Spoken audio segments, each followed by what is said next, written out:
John had been a delivery driver for 3 years now. Every day, rain or shine, he climbed into his old beat-up car by 4 p.m. and started his rounds. It wasn't glamorous, but it paid the bills. More than that, it kept his mind busy, because thinking about his life otherwise was a heavy weight. He wasn't just delivering packages or pieces, he was delivering tiny moments, sometimes joy, sometimes relief, to people he barely knew. For most of his shifts, he was invisible, a face behind the window or door, a name no one remembered. But John never minded that. There was something peaceful in the routine. The city streets humming around him, the rhythm of the car engine, the small conversations at doorsteps. It made him feel connected, even if just in fragments. That evening started like any other. The sun was dipping below the skyline, painting the clouds pink and orange. John checked his list, 10 stops tonight, mostly food orders, some small packages. The GPS beeped softly, guiding him through the familiar maze of streets and alleys.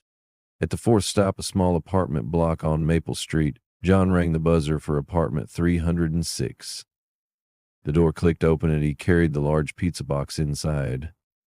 A woman in her mid-40s answered, tired eyes and a gentle smile. "Thanks," she said, reaching for her wallet, but then pausing. "Wait, actually, could you stay a minute? I just need someone to talk to."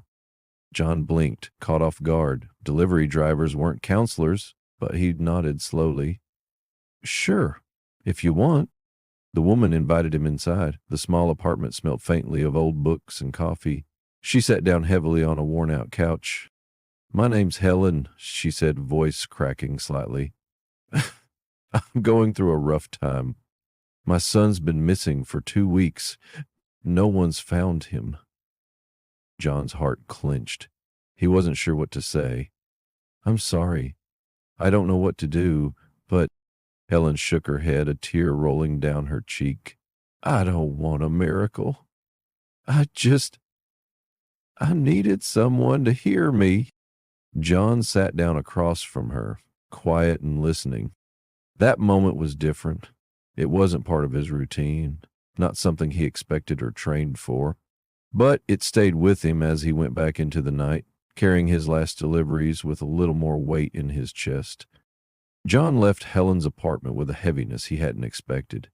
The city lights flickered like distant stars as he climbed back into his car, his hands gripping the steering wheel a little tighter than usual. It was strange. He'd delivered thousands of pizzas, packages, letters, but this was the first time someone had asked him to just listen. He drove slowly through the streets, replaying Helen's words. Her son missing for 2 weeks. No clues, no calls, just silence. Could I do anything, he wondered aloud, but the question felt hollow. What could a delivery driver do beyond his small world? At his next stop, a dingy apartment on 8th and Pine, John knocked and waited. A young man opened the door, eyes tired but polite. John handed over a small box of takeout and smiled, making light conversation about the weather. The young man's smile faltered. "Thanks," he said softly. "You know, it's crazy how little we notice people, right? Like we see faces, but never really see the person." John nodded. "Yeah, sometimes I feel like I'm invisible." The man shrugged. "Maybe that's what people want sometimes, to be seen but not noticed." John drove away thinking about that. Invisible, seen but not noticed. He thought about Helen, about the missing son, about the countless faces behind doors he never truly met. Days passed. John's deliveries took him all over the city. High-rise offices, run-down homes, quiet suburbs. Each stop was a glimpse into someone else's life, a story briefly intersecting with his own. One evening, as he pulled up to a small cafe to deliver a package, John found a folded note taped to the door. It was a simple message, written in neat handwriting. "If you're reading this, you're not alone." The note stayed in his mind like a seed planted in his heart. He looked around, but saw no one. It was as if the city itself was sending him a quiet reminder. Later that night, John stopped by a park bench to eat his own cold pizza. The city buzzed around him. Distant car horns, footsteps on pavement, laughter spilling from late-night diners. He thought about the lives he touched without realizing it, the lonely, the hopeful, the lost. Maybe he thought his job wasn't just delivering food. Maybe he was delivering something else. The days blurred into one another, but John noticed something shifting inside himself. His deliveries weren't just stops on a route anymore. They were opportunities. Opportunities to pause, to listen, to be a small beacon in someone's storm. One afternoon, on a particularly gray day, John pulled up to an old house on Willow Street. The paint was peeling, the garden wild with weeds, but there was a soft light glowing through the curtains. He rang the bell, and after a moment, a young woman answered. Her eyes were red-rimmed as if she'd been crying recently. John handed her the package, a simple box of groceries, and she looked at him, surprised. "Thank you," she whispered. "Not many people deliver to this neighborhood anymore." John smiled gently. "I deliver wherever they need me." She hesitated, then said, "Can I tell you something? It might sound strange." John shrugged. "I'm listening." "My brother," he's struggling, lost in his own battles sometimes.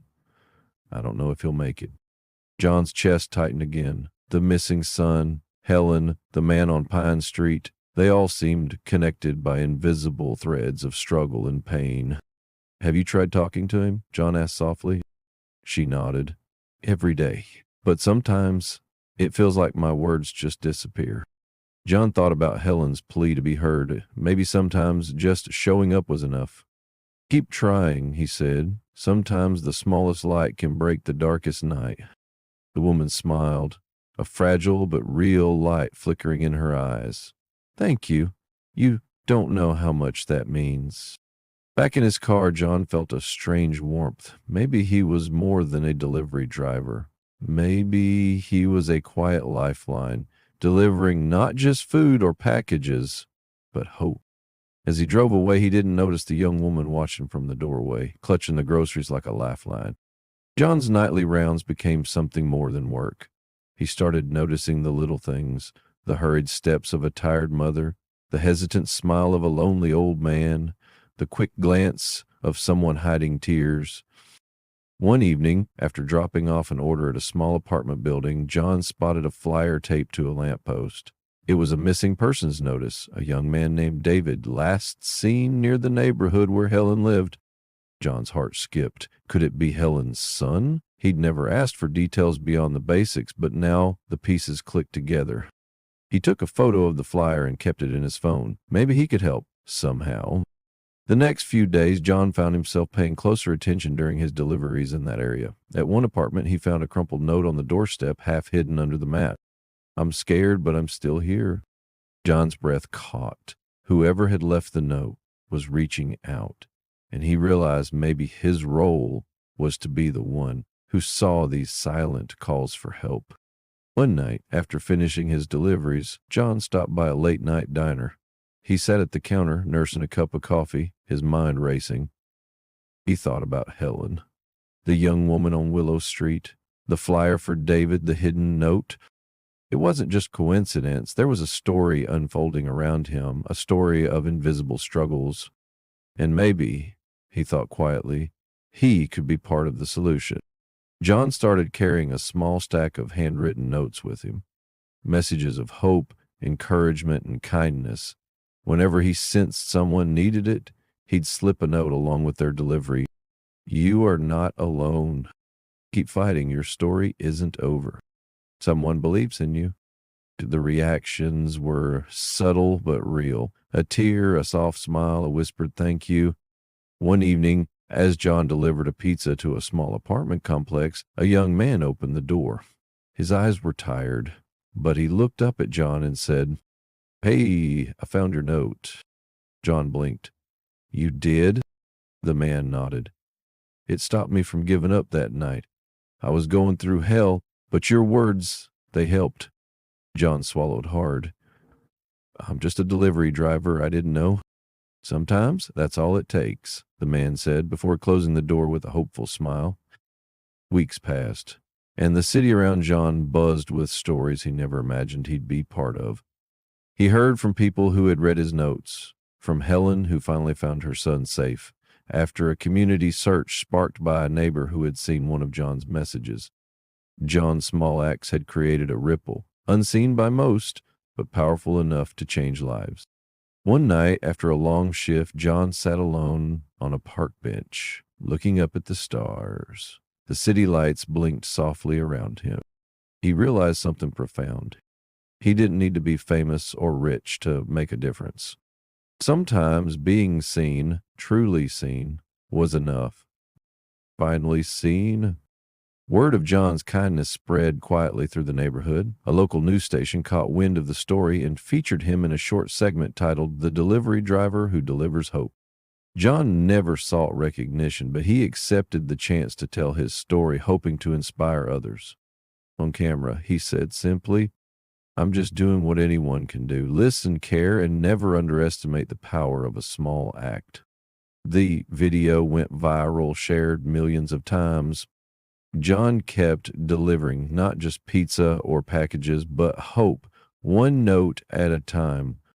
His story wasn't about heroics or grand gestures. It was about the invisible struggles we all face and the small kindnesses that remind us we're never truly alone. You don't have to change the world all at once. Sometimes the biggest impact comes from the smallest unseen acts of kindness.